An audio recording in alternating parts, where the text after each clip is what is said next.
So next, I want to introduce Nicole Kiprilov, who's going to be introducing Senator Marshall. Give it up for Nicole, everybody.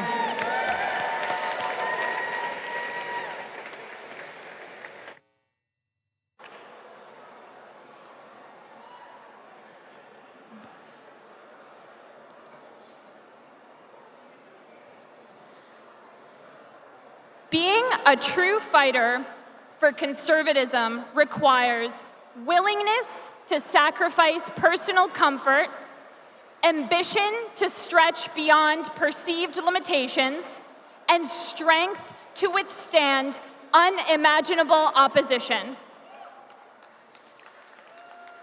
Senator Roger Marshall M.D. from the great state of Kansas has dedicated his life to fighting for the American people as one of the most conservative Republicans in Congress, as a physician for over 2 decades, and as a military officer putting his life on the line in the name of our freedom. Tonight, it is my honor and privilege to present the Philip J. McCook Award to Senator Roger Marshall.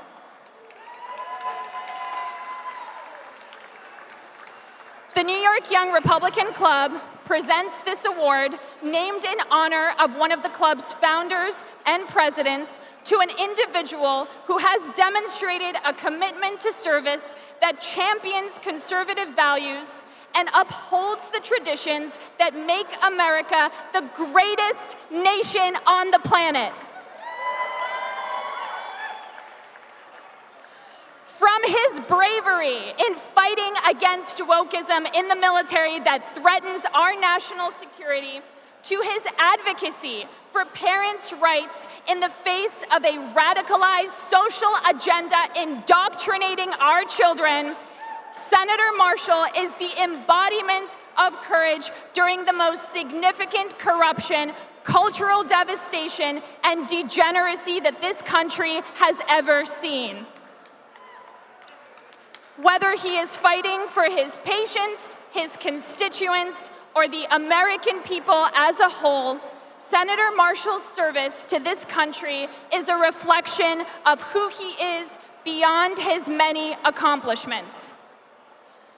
As an unapologetically America First elected who has been on the front lines of some of the conservative movement's most difficult battles, Senator Marshall every day makes the conscious choice to tackle the DC swamp to root out the moral, political, and cultural corruption plaguing our society and poisoning our people's spirit.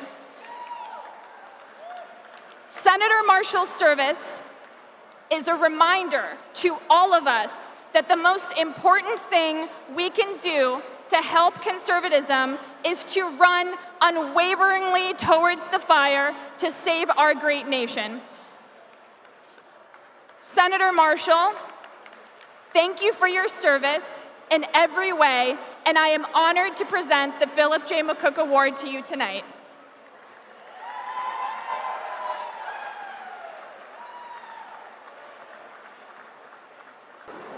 All right, Nicole, thank you so much. Hello, New York.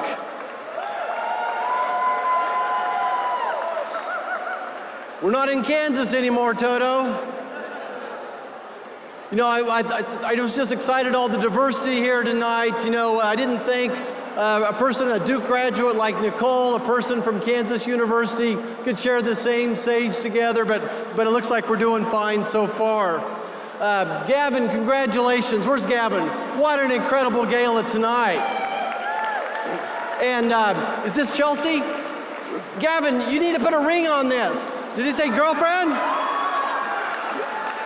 Yeah, ring. You need to, that's what's next. Good luck. She looks like a beautiful lady.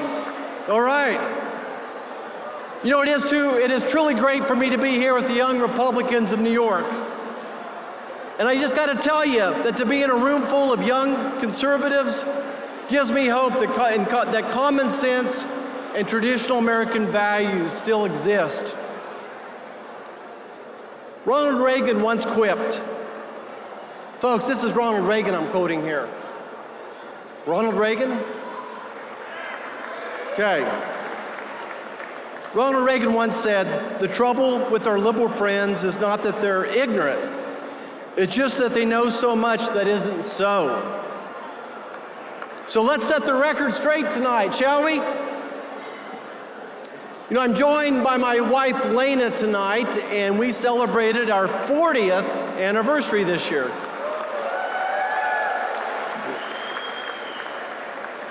And on behalf of my wife and my family, we're certainly honored to be here tonight and grateful to receive the Philip J. McCook Award. You know, one of my childhood heroes, President Dwight David Eisenhower, our 34th president, won this award in 1954. And I want you to think back to that era in history with me for a second. And I can't help but acknowledge that this is not the same America that I called home. It's not the America I grew up in. Growing up, my dad was the chief of police in my hometown of El Dorado, Kansas. And in my dad's world, there was right and wrong. There was law and order. And if you broke the law, you got to meet my dad, Vic Marshall. He didn't care what your last name was, what side of the railroad tracks you were from. He didn't care if you were the vice president's son. He didn't care if you were the president's son. He was going to apply the law equally to every person. Growing up, honor and patriotism were a way of life.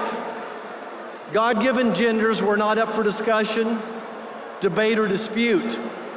Families still prayed at the dinner table, and standing up for the American flag was not controversial. But today, Joe Biden's administration's launched this country into a downward spiral. The White House has no respect for American values we cherish. Do you all know it was just a few months ago that Joe Biden hosted a transgender celebration where the transgender flag was draped over the White House in front of, on top of, Old Glory? Never in my wildest dreams when I was running for Senate did I think I'd have to introduce legislation like the One Flag for All Act that ensures the American flag is sidelined for the transgender flag on federal property. But the Biden administration's become an enforcement arm of the far-left attempts to brainwash our children. It silences our parents, it weakens our militaries, and promotes irreversible surgeries in the name of progress. I can tell you, as a physician, I delivered over 5,000 babies. 5,000 babies. And one of the greatest moments is holding that baby up and saying, "You have a baby boy, you have a baby girl." That gender is God's will.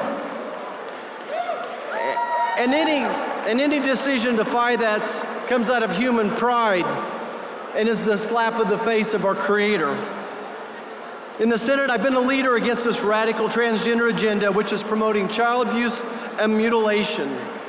We've introduced the Protecting Children from Experimentation Act, which prohibits doctors from performing gender transition procedures on minors, and the end taxpayer funding of a gender experimentation that prohibits federal funds from being used for gender transition procedures. I'm also fighting against the CDC, which gave official guidance that, listen to this, the CDC says biological men can chest feed their infants. But make no mistake, this trans fluid is no replacement for mama's milk. And biological boys showering and changing in the girls' only locker rooms and participating in sports is what? It's wrong. It is absolutely wrong. It's not up for debate. You know, it's interesting to me, I've never found a mom or dad who said it's just perfectly fine for a biological boy to walk into their daughter's locker room. I want you to think about what's happened in this country since President Trump left office. As we watch crisis after crisis unfold, we've witnessed Joe Biden destroy a recovering economy, a secure border, an energy-independent nation, and project weakness on the world stage while weaponizing our government against private citizens and parents.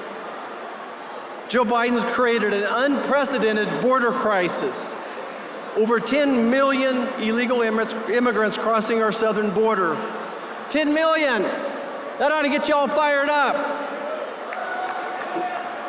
That includes 1.7 million gotaways, 70,000 special interest aliens, hundreds of known terrorists, and 24,000 Chinese nationalists. You know, it's a sad day for America when the CCP pays more attention to our borders than our own White House does. But standing here tonight, the tide's turning. The tide is turning. The American people understand what's going on. They're much smarter than the liberal left give us credit for. They see what's happened to our country in 3 short years and know we cannot afford another 4 years of Joe Biden's absent-minded leadership. Today, nearly every American is making less while paying more for just about everything. To the tune of $1,000 a month, American families are spending more on inflation. In Joe's little socialist world, everything comes second to diversity and inclusion, promoting abortions, drag shows, and pushing critical race theory. The drug cartels control our border. The drug cartels are now in every state across the union. Criminals run free while parents are deemed domestic terrorists. Police officers' budgets are slashed and law enforcement is undermined. Criminals caught, released, and released again. I don't have to tell you all that Joe Biden is the president of open borders, lawlessness, and social globalism. We need a leader in the White House who puts our security above everything else. We need someone who isn't afraid to stand up to adversarial nations like China, the country that unleashed the China virus that killed over 1 million Americans, destroyed our economy, and cost our children years in the classroom. And make no mistake about it, China still continues to undermine us, fearing no consequences for Joe Biden. Think about what China's still doing. Listen to this. They're funneling fentanyl into our communities and killing 300 Americans a day. 300 Americans a day. They're stealing our intellectual property. They're setting up the CCP spy station across the country, including right here in New York City. They're infiltrating our public school curriculum with Confucius classrooms. They're buying our farmland around military bases. And who can forget their massive super spy balloon that collected our military data and spied on Americans? That's right. But listen, for such a time as this, we need patriots like you in the room. We need patriots like you in the room to come together and get our nation back on course. I want to ask each and every one of you, when did you become a patriot? When did you become a patriot? I want to share my story when I became a patriot. I was a second-year medical student. My wife and I had been married just about 1.5 years, and we had our first baby, a little girl. We brought her home to a little studio apartment. We couldn't afford a crib, so we made our desk, my study desk, into her crib. And I thought to myself, this is no way for an American man to take care of his wife and child. It was at this time of uncertainty that I started thinking about joining the military. We got any veterans in the room? Got any other veterans in the room? You know, going back to the Civil War, someone from every generation of my family has served this nation. 3 of my grandparents' grandfathers died serving the Union in the Civil War. My mom's uncle was attacked with nerve gas in World War I at the Battle of Argonne Forest, and 2 of my dad's uncles charged Normandy on D-Day. My dad served, my brother served, and then I knew it was my turn to serve at that time as well. I could have borrowed money, but I said, you know, I could become a patriot and join the military. And I'm proud to say that our youngest son is now serving this country as well. You know, I think I'm the only member in the Senate that has an active duty son or daughter serving right now. And that's one of the reasons I'm concerned about these never-ending wars, as he has his orders to go to Poland very soon. I want to go back to that morning when we welcomed our first baby girl, and I knew it was my turn to enlist. It was just a few months later, we were on our way to Fort Belvoir, Virginia for officers' basics. And after a month of intense training, we found ourselves with some free time. So we got to spend a day at Monticello, a day at Mount Vernon, a day at all the different Smithsonians, learning about the history of this great nation. We learned about the sacrifice of all our founding fathers. Somewhere in that summer, taking the oath to be an officer, seeing what our forefathers are done for us, I became a patriot. So I go back and ask you, when did you become a patriot? You know, the story the mainstream media fails to tell is that being a Joe Biden globalist in many ways is the opposite of being a patriot. I want to say that again. Being a Joe Biden globalist is the opposite of being a patriot. Globalism is a disease that deprives life of meaning. Globalism is a philosophy where small elite groups governs the lives of people worldwide, undermining democratic national governments, cultural practices, historic customs, and religious beliefs for centralized power. They attack our hometown values, the values we were all raised on. These values are being eroded by the influence of global institutions embraced by Joe Biden and his woke Socialist Party. Folks, we have to fight back. We have to be patriots and fight back against this socialist globalism. Now more than ever, we need a warrior in the White House. We need a warrior in the White House who's going to restore law and order, who's going to secure our border and drive down inflation. We need a warrior who's going to end the immoral woke culture crisis that's plaguing our country and undermining our constitutional rights.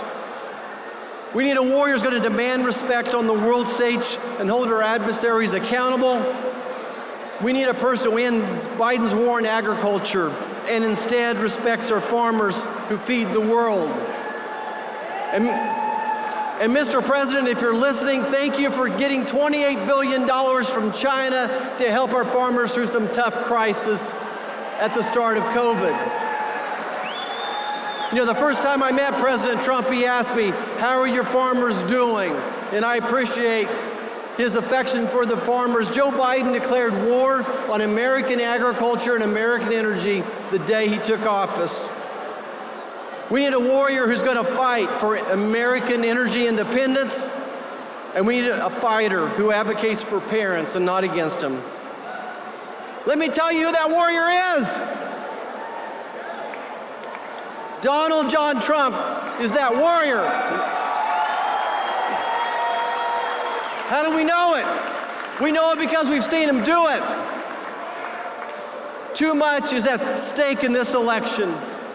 When I think about the future, I think of my own 4 grandchildren. I just want to make sure they have the hope in the American dream that I grew up with, that they feel safe in their communities, that you feel safe in your communities, that you can raise your children to have the same American dream that I have. I want them to enjoy their constitutional freedoms as our founding fathers intended. Together, we got a job to do. We got to fire Joe Biden once and for all and make America great again.